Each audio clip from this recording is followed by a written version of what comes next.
Los saludamos con muchísimo gusto y le damos la cordial bienvenida a este programa de televisión llamado TV Morfosis, que se hace nuevamente desde la ciudad de León en este día número 2. Y dando seguimiento a la actualidad de las comunicaciones, ha llegado el momento de abordar los contenidos que se vuelven virales, pero también cómo podemos aprovecharlos para que se transmitan mensajes de valor para las audiencias. Iniciemos por conocer a nuestra invitada y nuestros invitados que nos acompañan en este episodio.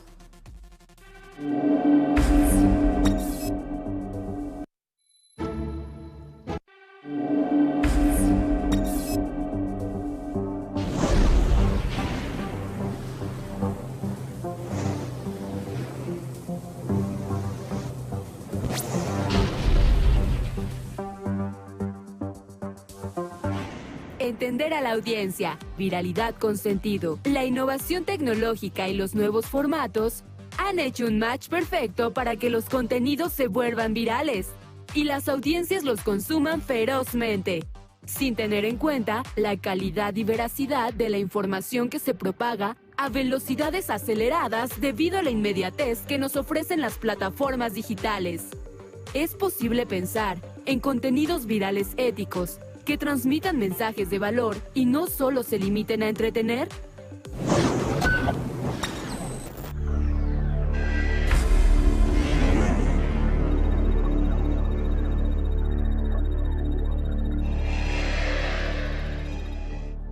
Genaro Villamil, SPR México. Sistema Público de Radiodifusión del Estado Mexicano, México. Periodista especializado en ciencias políticas y medios de comunicación con más de 30 años de experiencia, destacándose su paso por los diarios El Financiero, La Jornada y la revista semanal Proceso. Ha colaborado en distintas revistas especializadas e impartido más de 50 conferencias y talleres sobre estos temas. Actualmente es presidente del Sistema Público de Radiodifusión del Estado Mexicano. Carlos Augusto Jiménez Zárate, Universidad Autónoma de Nuevo León, México. Investigador de la neointeracción social. Es profesor de la Universidad Autónoma de Nuevo León y especialista en análisis de social media, tema del que ha impartido conferencias y desarrollado un amplio trabajo académico. Entre sus publicaciones se encuentran Neointeracción y Redvolución, los cambios políticos a través de las redes, además de otros artículos de investigación sobre las dinámicas de la interacción digital en las campañas político-electorales. José Ramón Fernández, Club León. Periodista, comunicólogo y gestor especializado en medios con más de 20 años de experiencia en puestos directivos en empresas de gran renombre como Canal Más y Movistar Más. Ha participado en proyectos de posicionamiento de estrategias de marketing deportivo y como columnista en diferentes espacios, entre ellos Grupo Milenio. Actualmente se desempeña como Dirección de Mercadotecnia Comercial y Comunicación de Club León.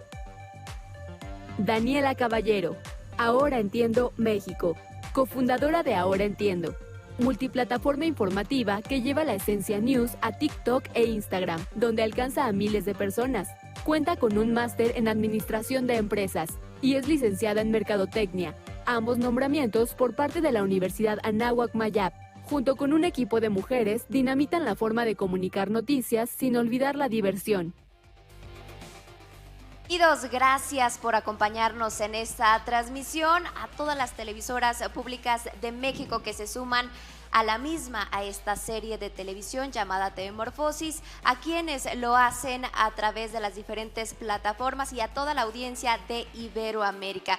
Muy importante recordar que este programa es interactivo, por lo cual les pedimos que hagan contacto con nosotros para hacer comunicación, la reflexión de este ejercicio a través de Twitter, en @tvmorfosis, @TV4 Guanajuato, y muy importante también no olvidar agregar el hashtag TV Morfosis, insisto, para hacer la reflexión de este ejercicio. Iniciemos así con los planteamientos de nuestra invitada y de nuestros invitados para conocer más a detalle de estos contenidos que se vuelven viral. Y por ello cedo la palabra a Genaro Villamil para que comience con esta pregunta detonadora: ¿qué vuelve viral a un contenido audiovisual?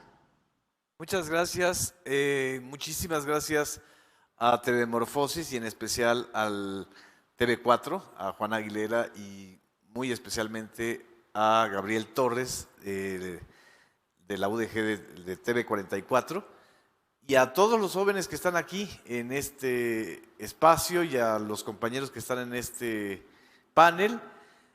Estamos efectivamente, como dice el nombre de esta serie de reflexiones, en la era de la brevedad, pero no necesariamente la brevedad tiene que ser superficialidad, ni tampoco una situación efímera.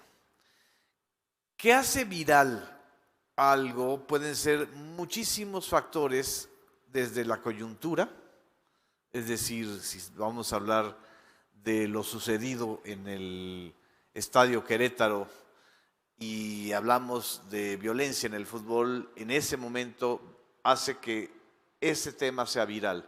Si vamos a hablar del Aeropuerto Internacional Felipe Ángeles, el hashtag AIFA va a hacer viral este tipo de cosas. Y por supuesto, si vamos a hablar del COVID-19, que durante 2 años, en términos literales, ha viralizado al mundo, o sea, en términos de salud pública y en términos también de comunicación, ha viralizado al mundo. Ahí tenemos un tema no solamente de coyuntura, sino de interés general. En la medida en que podamos nosotros comunicar con intereses cada vez más generales, eso hace que un mensaje se viralice. Yo creo que el segundo factor importantísimo es algo que hemos estudiado poco desde el ámbito de los medios públicos, pero que es muy importante tenerlo en cuenta, y es el algoritmo.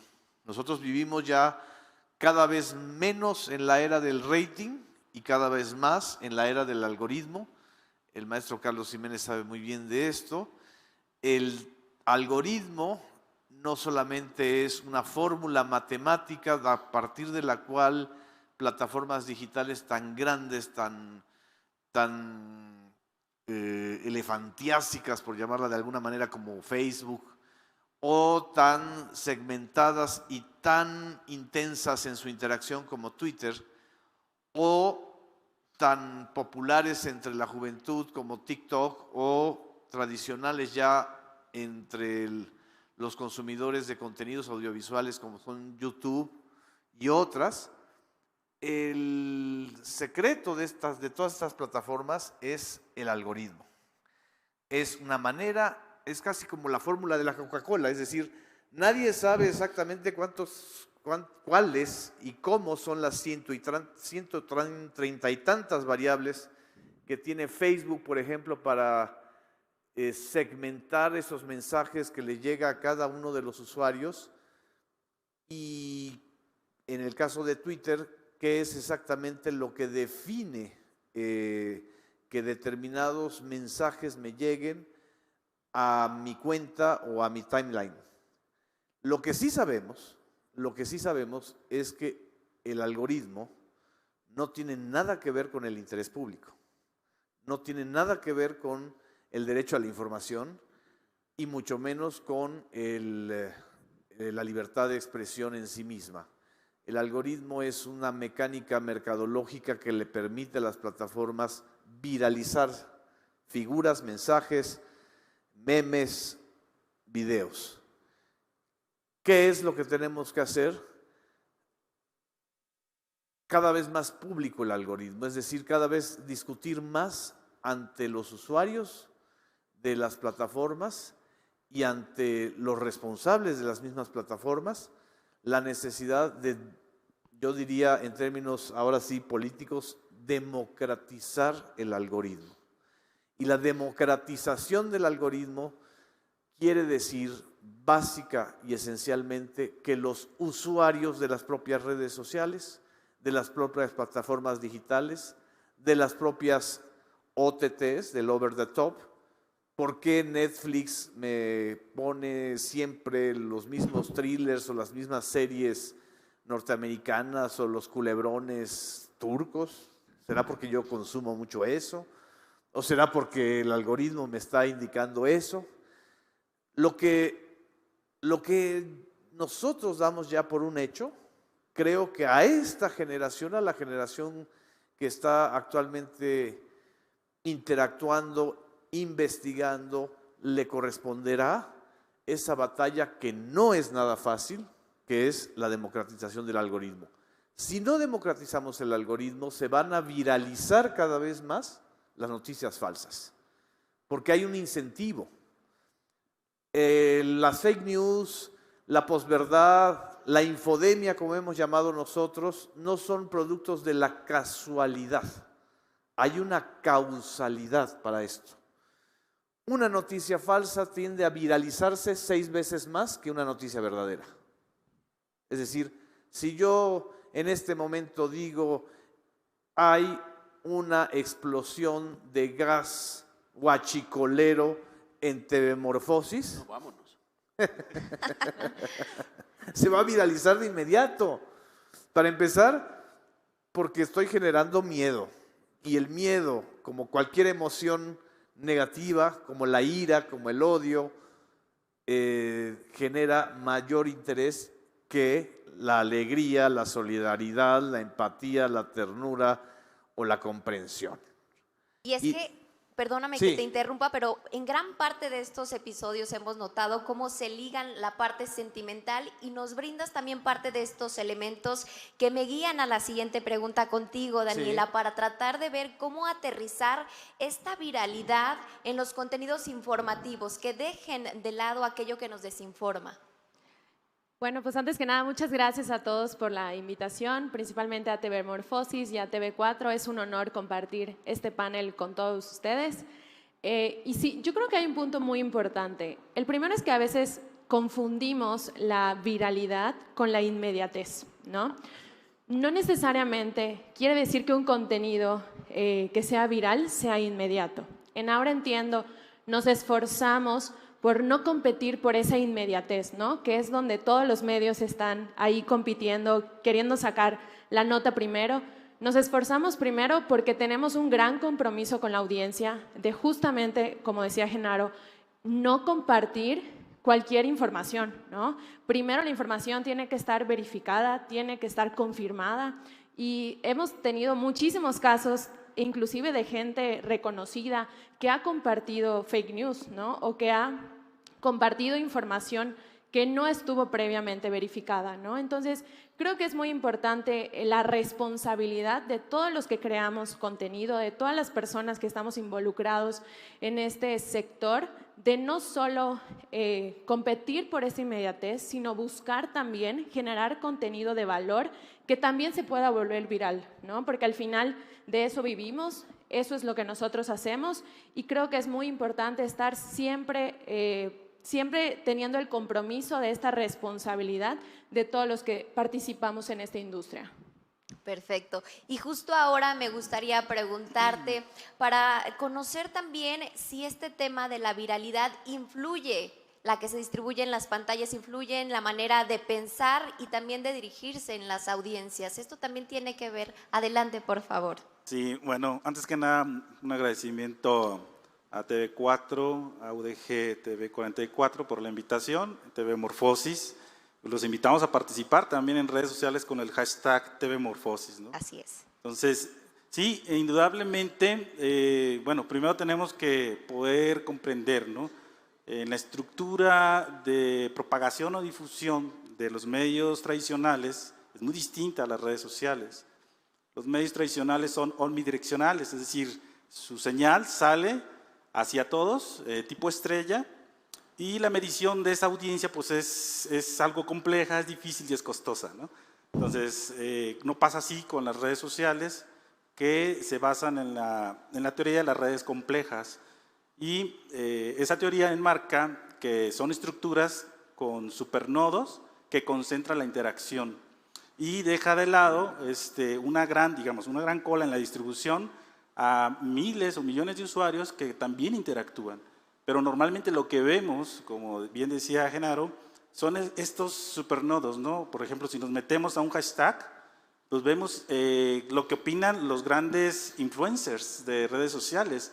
Y no así los usuarios que pues a lo mejor ellos hicieron un tweet pero no tienen esa interacción más que 1 o 2 retweets, etcétera, ¿no? Pero es una masa también que muchos investigadores han dejado de lado.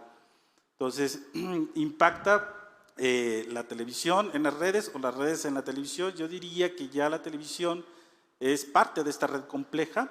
Lo vemos con contenidos cada vez más cortos y eso pues indudablemente tiene una influencia en la sociedad, porque cierto es que todavía la sociedad comparte estas cadenas en redes sociales, estas cadenas que a lo mejor nuestra generación las veíamos en cartas impresas ahí que te lanzaban abajo de la puerta, ¿no? Y si no la copiabas y se las dabas a 10 personas, te iba a caer una maldición, ¿no? Entonces, sí, la viralidad tiene que ver mucho con el miedo, eso ahí entra el rumor, las noticias falsas o fake news, tiene que ver mucho con el terror, lo vimos en estos hechos, en el Estadio Querétaro, tiene que ver con temas a veces más negativos que positivos, ¿no? Entonces yo creo que sí, como bien dice Daniela, tenemos que ahondar en este caso en la producción de contenidos positivos, ¿no? Y hacia los jóvenes de contenidos de utilidad, con referencias, como lo decían en el programa anterior.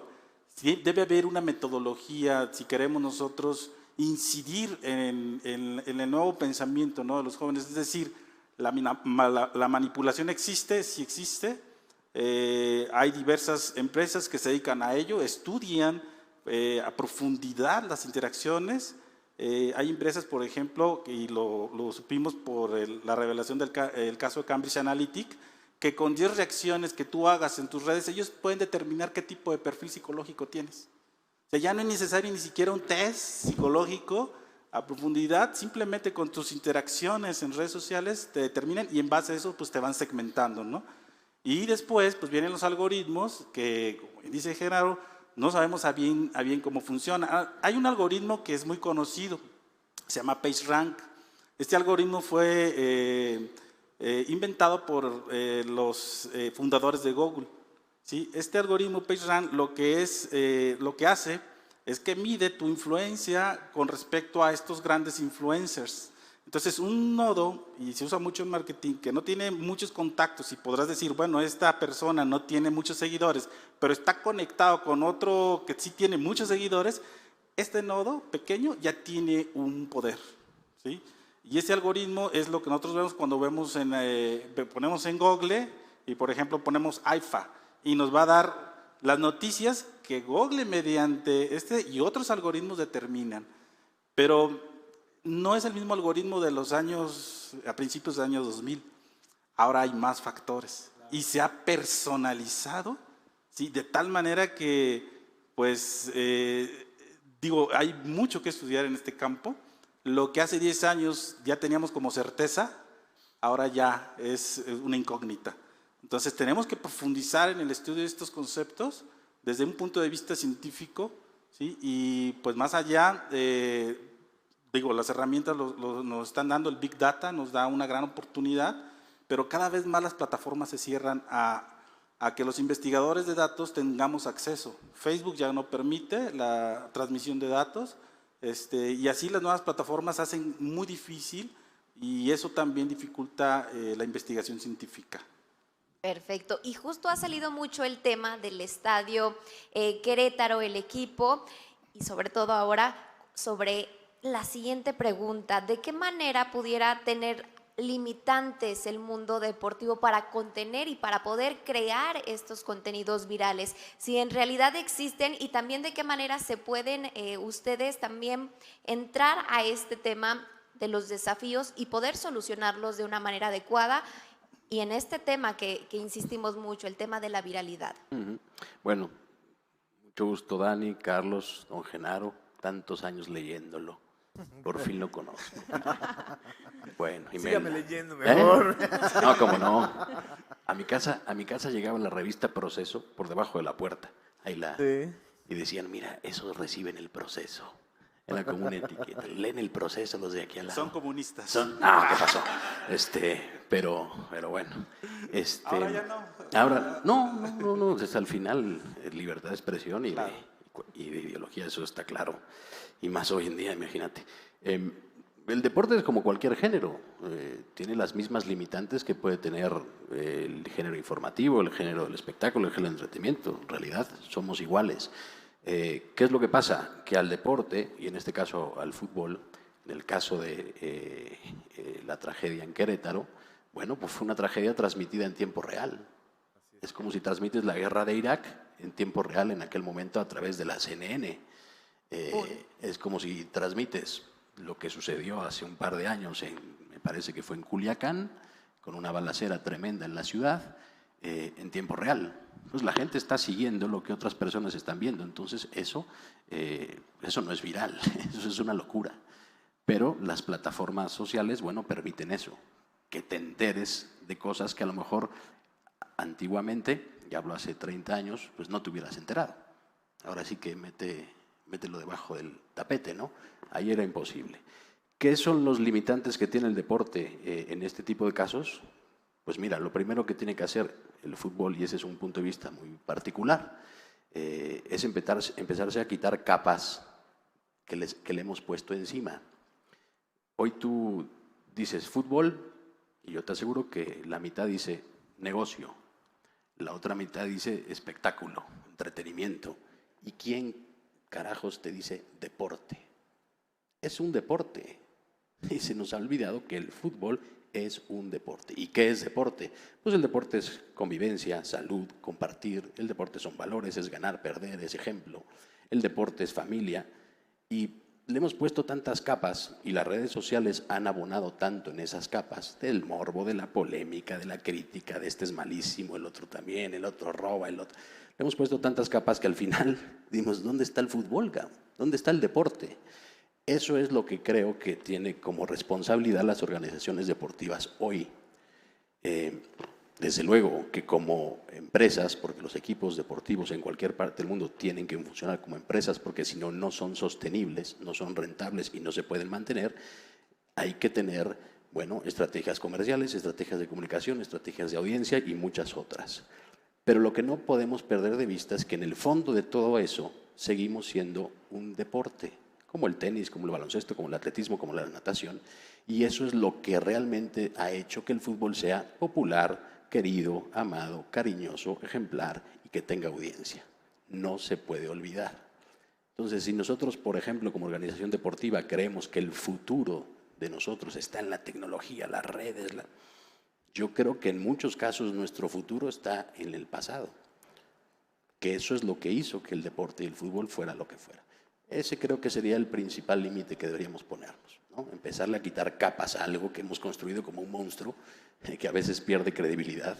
Y en el fondo son 11 jóvenes o 11 jovencitas, 11 futbolistas, 11 jugadores o jugadoras que salen al campo después de haber entrenado una semana, después de haberse preparado mucho, con disciplina, con alimentación, después de haber renunciado a muchas cosas como jóvenes, porque uno luego ve a un deportista y dice, este tipo debe tener 50 años, y carajo, tiene 21. O sea, este tipo lo que quiere es divertirse también, pero renuncia a muchas cosas por ser deportista y eso se nos olvida.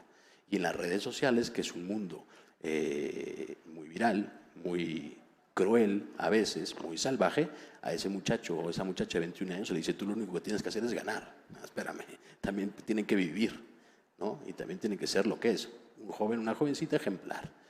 Hay que quitarle capas al deporte en este caso y las redes sociales pueden ayudarnos a eso, pero las redes sociales también nos han orillado a ser espectaculares, ganadores, competitivos, comerciales, atractivos, con audiencia. Y es peligroso. Bien, pues aprovechamos esta ronda para volver a hacer la invitación a que participen con nosotros a través de las redes sociales. Estamos en Twitter en @tvmorfosis, @tv4 Guanajuato y muy importante en sus comentarios, dudas y preguntas, agregar el hashtag tvmorfosis para hacer la reflexión del mismo. Y justo ya tenemos algunos comentarios que nos hacen llegar y que voy a leer a continuación. En las pantallas ya están apareciendo. ¿Qué tal a todos? ¿Cómo comunicar con responsabilidad en la era de la brevedad y las pantallas? También tenemos otra, es una realidad que vivimos en la era de la inmediatez, pero ¿cómo trasciende la cultura de investigación para el lector mexicano? ¿Cómo podemos construir una red de comunicaciones sin cabida a fake news? ¿Quién pudiera comentar un poco? El caso de Querétaro es un buen ejemplo de lo que sucedió en el Estadio Corregidora, precisamente para dar continuidad a lo que comenta José Ramón Fernández y también a lo que ha comentado Carlos Augusto Jiménez y mi paisana, Daniela Caballero. ¿Qué sucedió? ¿Qué hizo que en la pantalla televisiva, en las redes y por supuesto en la radio también empezara prácticamente a darse como un hecho que habían 17 muertos en el Estadio Corregidora? Ese es un buen ejemplo para seguir la dinámica de la viralización, de la fake news y de cómo tratan de convertir al deporte en un escenario bélico.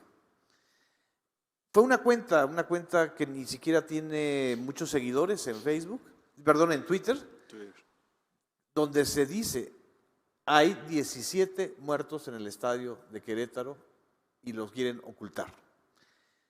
Yo de inmediato empecé a ver que columnistas que interactúan en Twitter, comentaristas, casi todos políticos, ninguno deportivo, estaban dándole juego a ese rumor, era un rumor.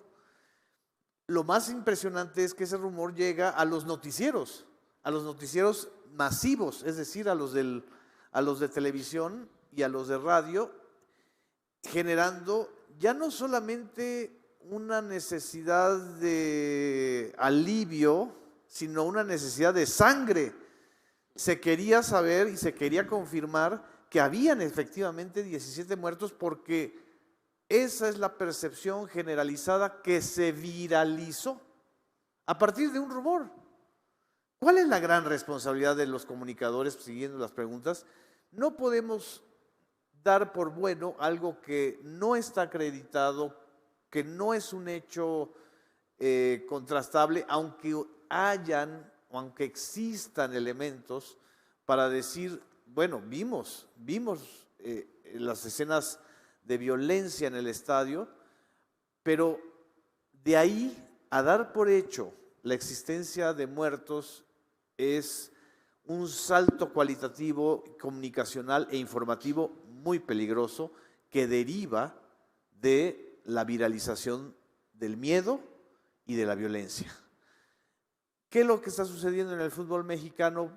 Que ya no basta solamente el espectáculo, el negocio y todo lo que hay en torno a la industria del fútbol, ahora se le quiere agregar el ingrediente también de aplicar la mano dura, como si los estadios de fútbol se volvieran una especie de campos de concentración, ¿sí?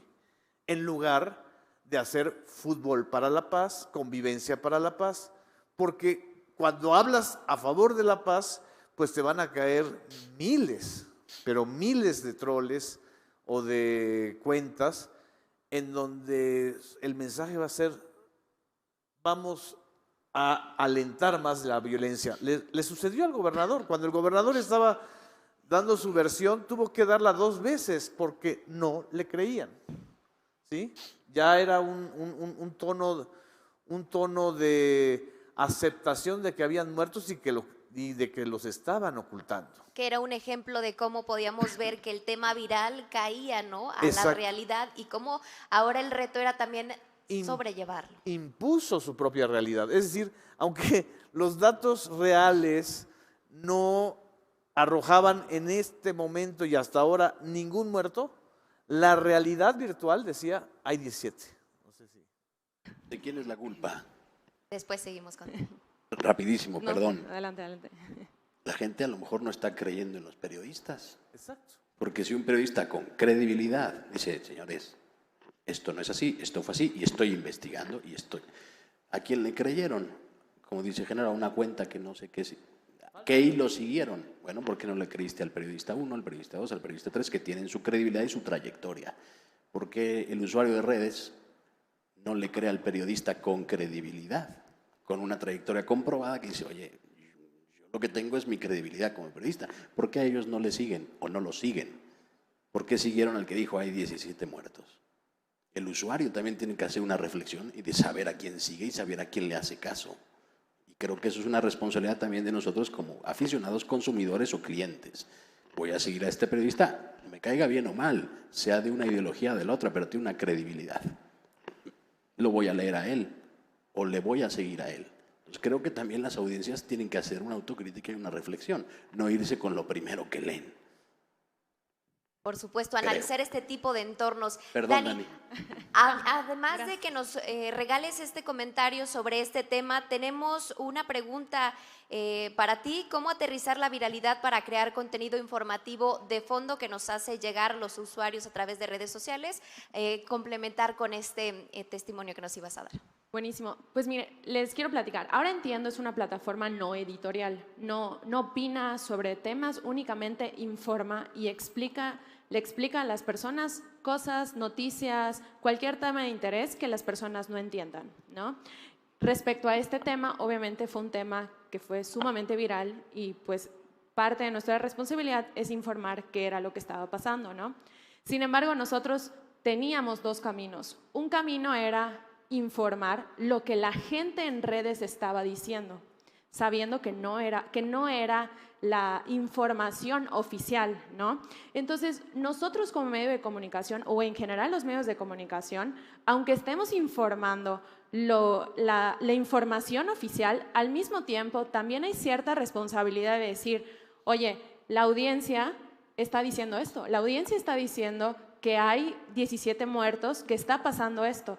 Y ahí es donde nosotros también asumimos la responsabilidad de decir, oye, si nosotros nos subimos al tren de decir, las personas están diciendo que hay 17 muertos, también nos sumamos a esa tendencia o a esa viralización de noticias falsas, ¿no? Entonces, creo que eso es un punto muy importante que siempre hay que reflexionar, que aunque sea algo que la audiencia esté diciendo, que aunque sea algo que la audiencia esté afirmando con toda seguridad, si no es una información que está oficialmente confirmada, como medio de comunicación no debemos de caer en esa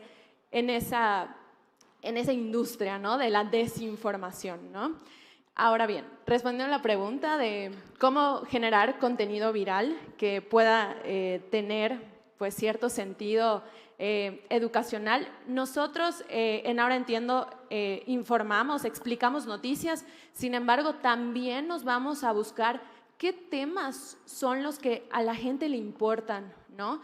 Y a veces creemos que la gente solo está buscando temas banales, que solo está buscando hacer bailes, que solo está buscando hacer cosas, digamos, banales, pero la realidad es que no. La verdad es que hay un gran deseo de parte de la audiencia de conocer muchísimas cosas que tal vez pues muchas personas no tienen las oportunidades de conocer, como las inversiones, como desde temas tan sencillos de cómo puedo obtener un crédito para mi casa, cómo puedo evaluar si este es el crédito que me conviene, qué es una tasa de interés, qué es una tasa de interés compuesta.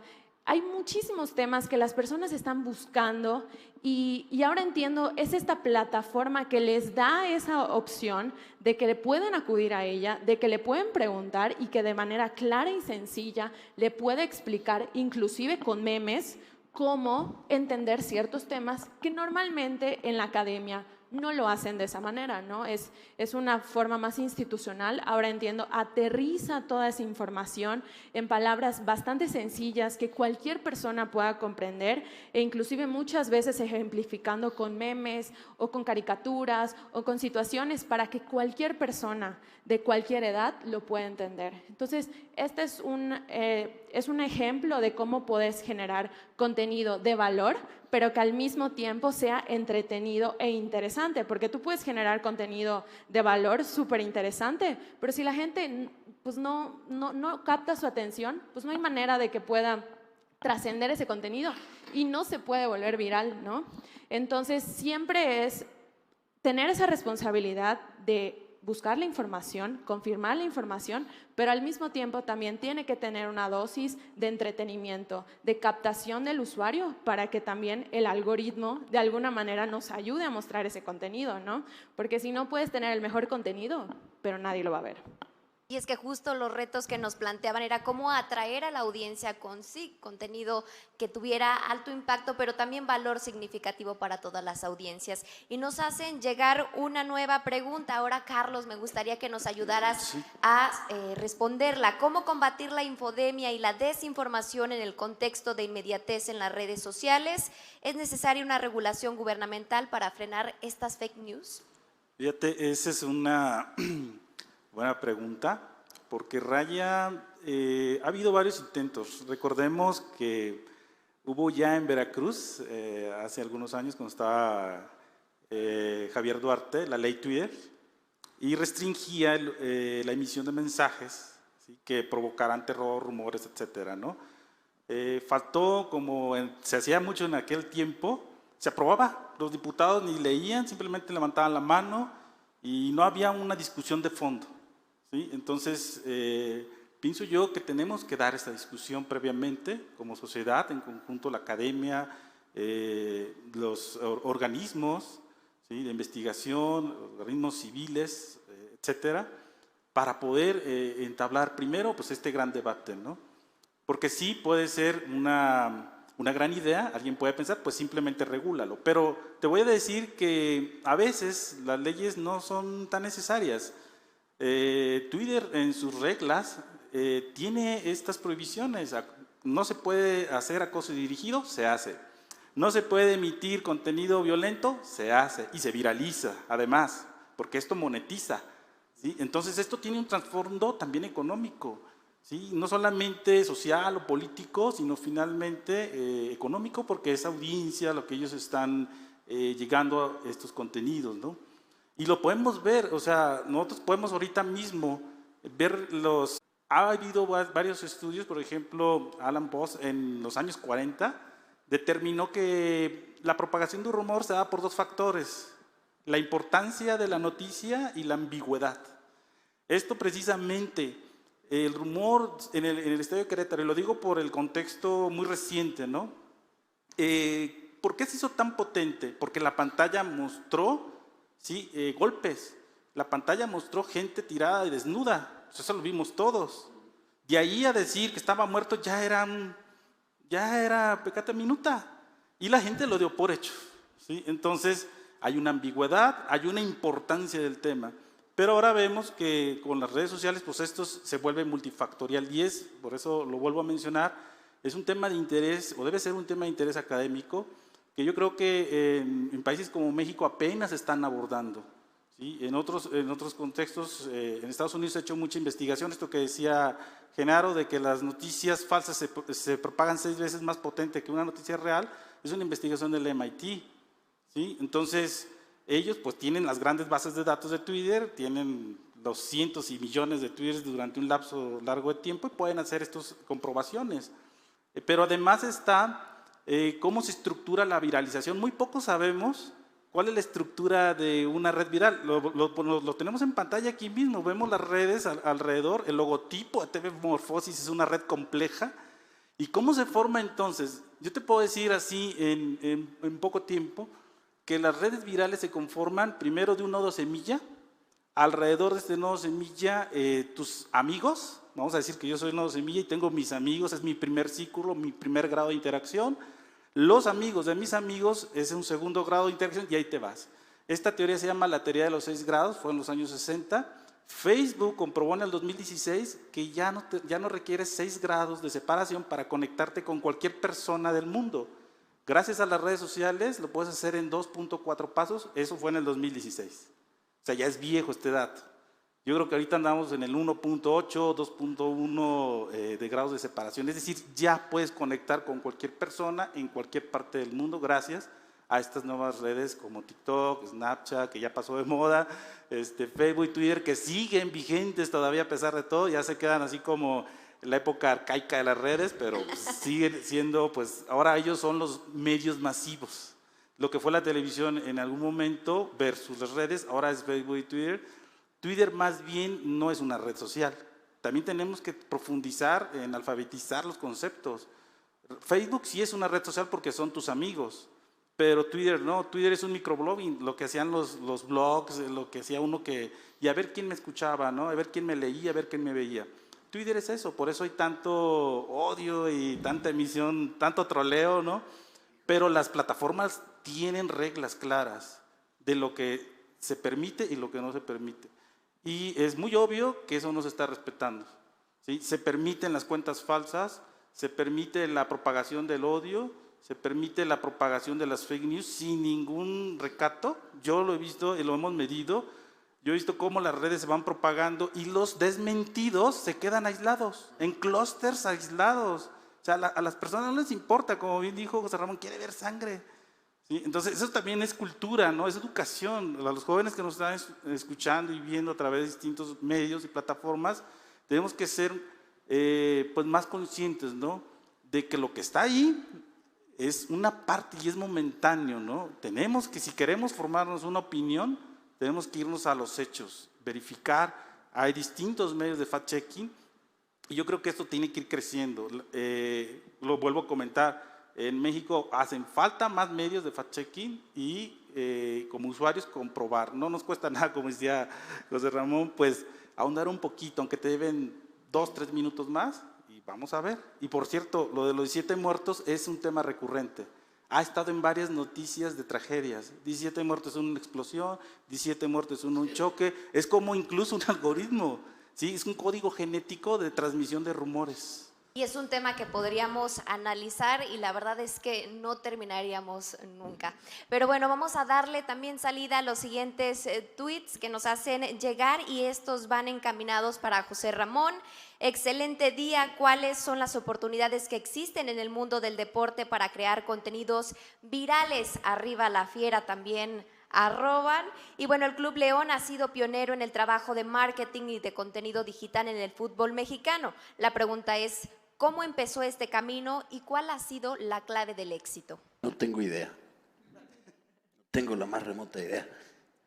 Rodearse de jóvenes creativos, divertidos y que quieran hacer cosas y ser espontáneos. Como decía Carlos, no hay una fórmula para hacer virales. Hoy vamos a hacer un viral. Claro, te vas encontrando elementos en el camino. Como decía Genaro, hay una coyuntura. Oye, fíjate que el Club León va a presentar a un jugador. Bueno, pues ya captaste atención de gente que dice, ¿quién va a ser el nuevo jugador del Club León? A veces ni nosotros sabemos. Pero la gente dice, ahí va a pasar algo. No sabemos qué, pero va a pasar algo. Bueno, ya tienes una audiencia de alguna manera cautiva. Ya vendiste las entradas de la película. Ahora hay que presentarla. Y en ese camino te vas encontrando cosas y los vas armando y pues yo no sé si es porque somos buenas gentes o el destino o porque trabajamos bien mucho y nos divertimos en lo que hacemos, las encontramos. Pero no tenemos ninguna fórmula, ni creo que hayamos hecho una tendencia, ni creo que hayamos sido líderes de nada. Lo que sí, disfrutamos lo que hacemos y de alguna manera entendemos lo que la gente espera de un equipo de fútbol fuera de la cancha. Eso sí creo que lo hemos hecho relativamente bien, pero yo no tengo ninguna fórmula para hacer virales y si la tuviera no se las diría.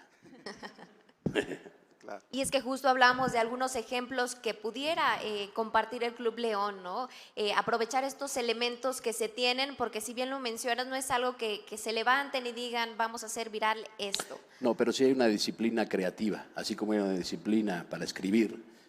Don Genaro aquí nos puede decir lo duro que es escribir, yo un poquito, pero sentarte todos los días frente a una hoja en blanco es un parto, ¿no? Entonces esa disciplina del escritor o esa disciplina del creativo, eso sí que se ejercita, ahí sí que hay una fórmula.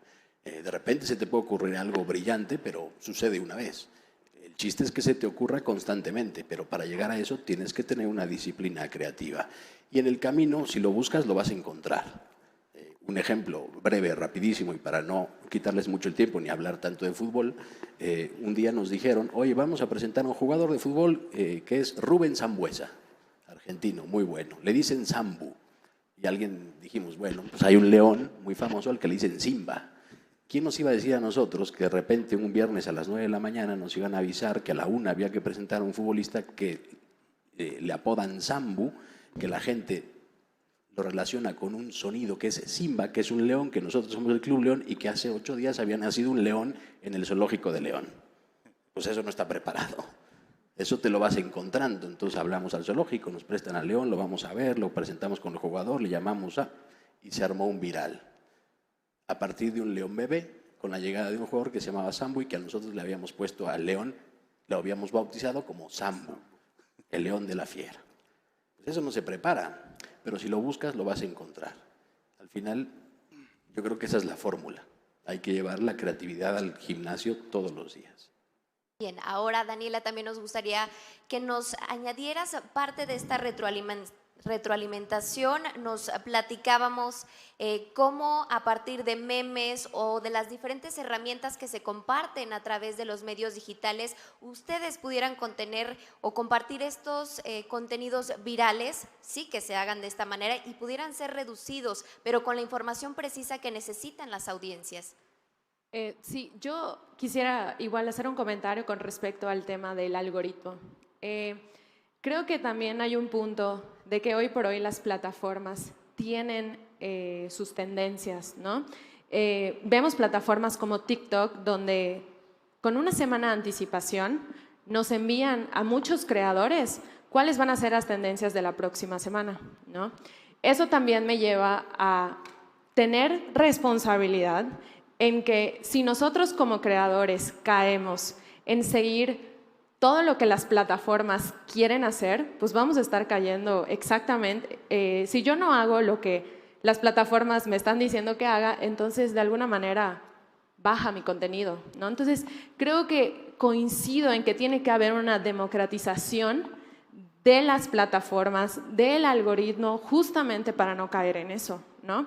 Porque si no, a nosotros los creadores nos van diciendo todos los días qué es lo que tenemos que hacer, cómo lo que tenemos que hacer, a qué hora lo tenemos que subir, por qué lo tenemos que subir, etcétera, ¿no? Entonces, creo que ese es un punto muy importante.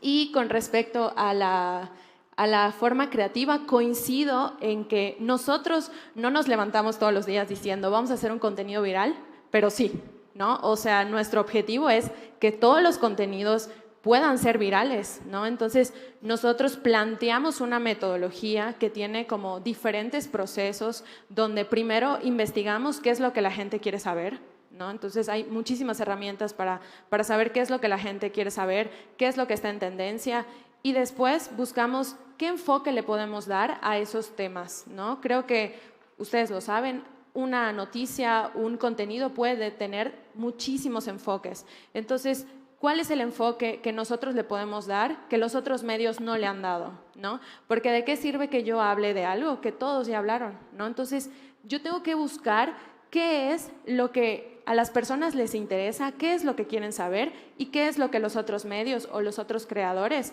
no han dicho. Y aunado a eso, ¿cómo creo una pieza creativa? Hoy por hoy, en redes sociales hay 200,000 maneras de crear una pieza. Hablamos de formato vertical, hablamos de un carrusel, hablamos de una historia, hablamos de un video en vivo. Hay muchísimas herramientas, ¿no? El chiste es empezar a probar cuál es el tema que va, con qué herramienta, en qué plataforma. Tal vez en Twitter es de una manera, tal vez en TikTok es de otra manera.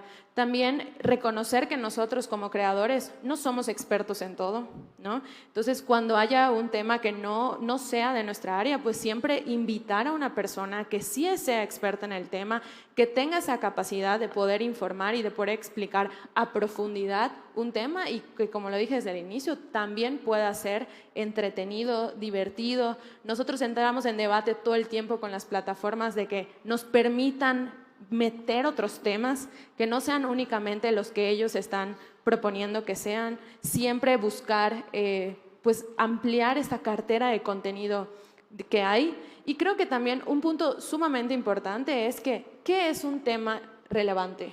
¿Qué es un tema importante? ¿Y para quién? ¿No? Hablamos de, el otro día tenía una discusión de, es que los memes no son importantes. ¿Para quién? Todos tenemos la necesidad de estar informados. Estar informados es una necesidad para vivir. Y cuando no sabemos algo, nos sentimos ignorantes. No hay nada más estresante que estar en una mesa y que se pongan a platicar de algo y que uno no sepa del tema, ¿o no? Es sumamente complicado, ¿no? Entonces, el otro día platicaba con mi abuelita y mi abuelita me decía, hija, es que están hablando de este meme, pero no lo entiendo. Y decía, oye, sí, pues hay gente que no entiende los memes. ¿Quién dice que explicar los memes no es un tema importante? ¿Para quién? ¿No?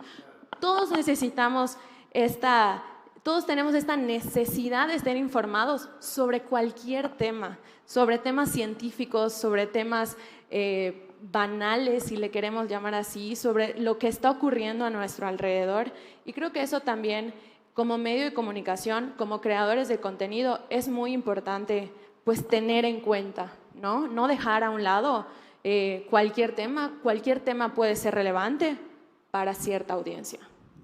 Y seguimos recibiendo estos comentarios, dudas a través de nuestras redes sociales. Agradecemos a cada uno de ustedes por hacernos llegar estas menciones. ¿Cuál es el flujo de trabajo de Ahora Entiendo MX? ¿Cuántas personas forman parte de su equipo de contenidos para elegir los temas de los que hablarán? También nos escriben, mencionabas, Dani, que a veces se confunde la viralidad con la inmediatez. ¿Se pueden lograr ambas cosas? Y si es así, ¿cómo se puede hacer? Agradecemos de verdad muchísimo por hacernos llegar estos comentarios, pero hemos llegado justo a la ronda de reflexiones, donde tendremos 2 minutos para cada participante. Y bueno, si quieren extender parte de estos comentarios que nos hacían al finalizar. Comencemos contigo, Dani, por favor.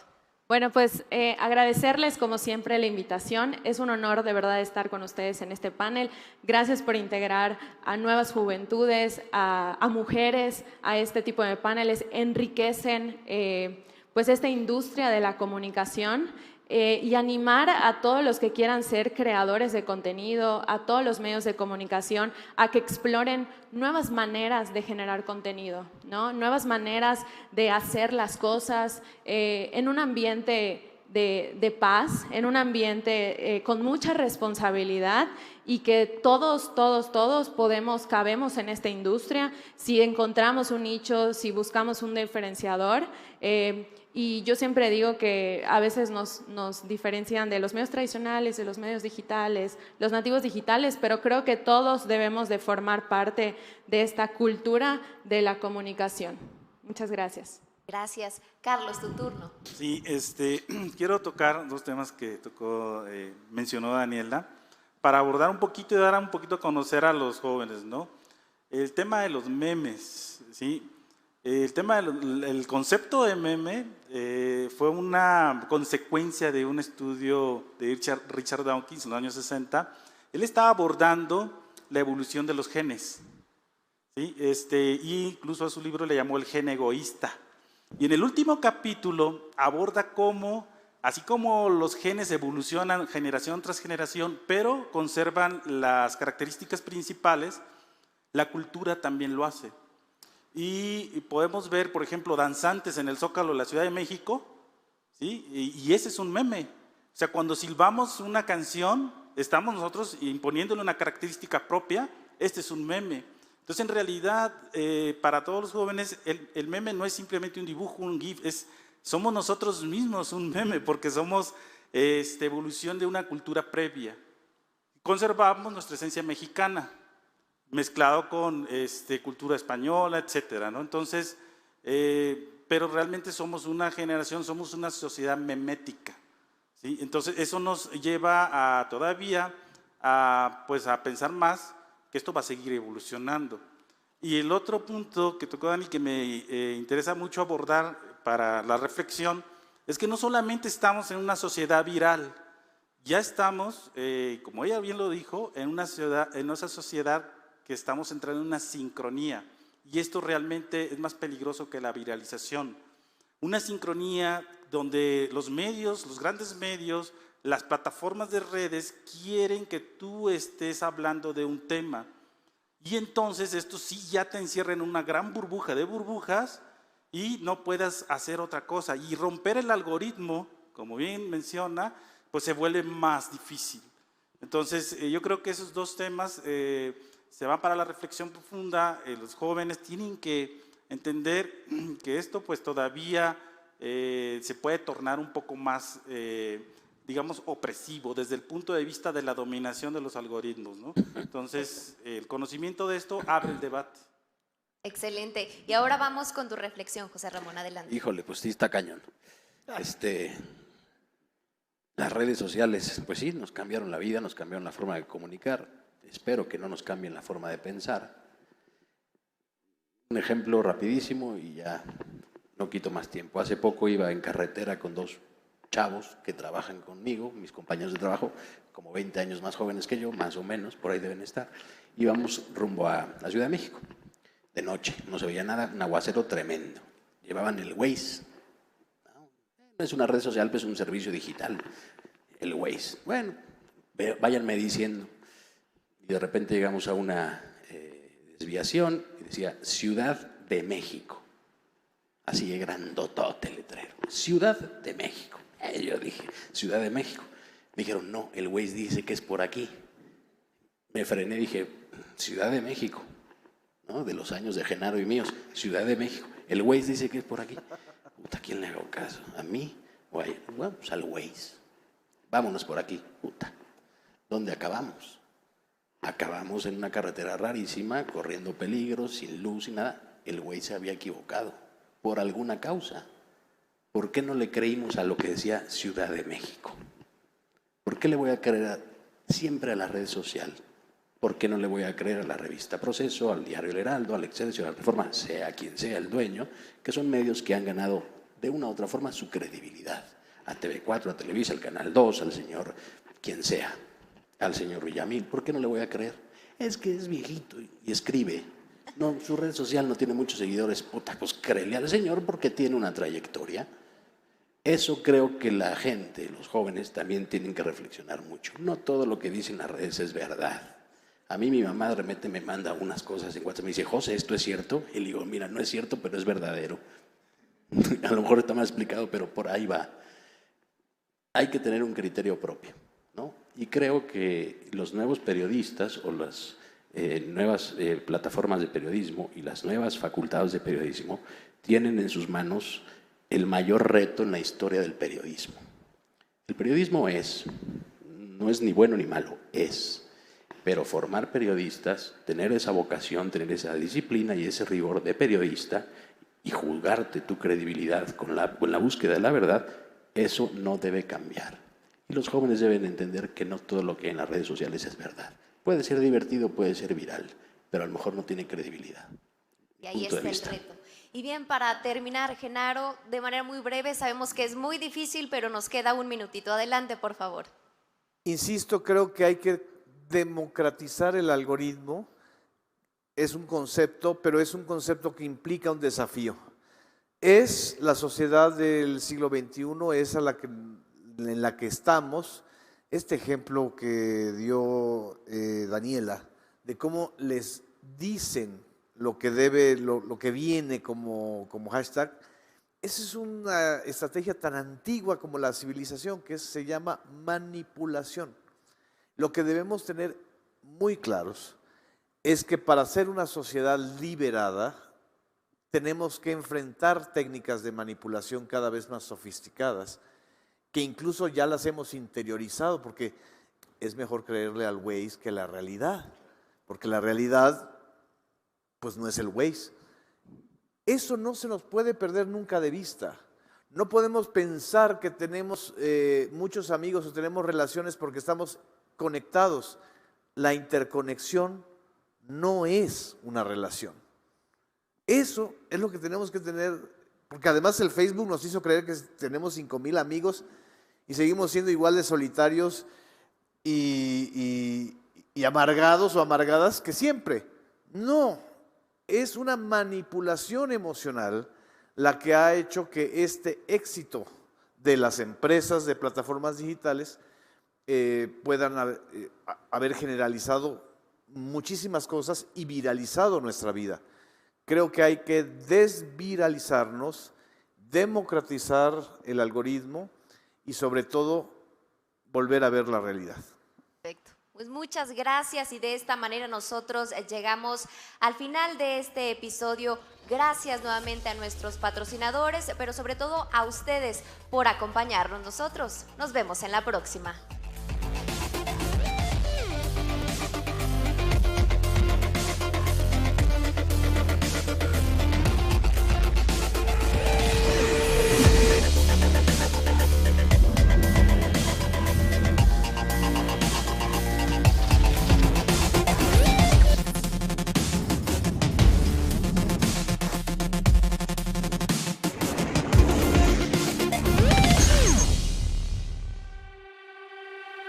México.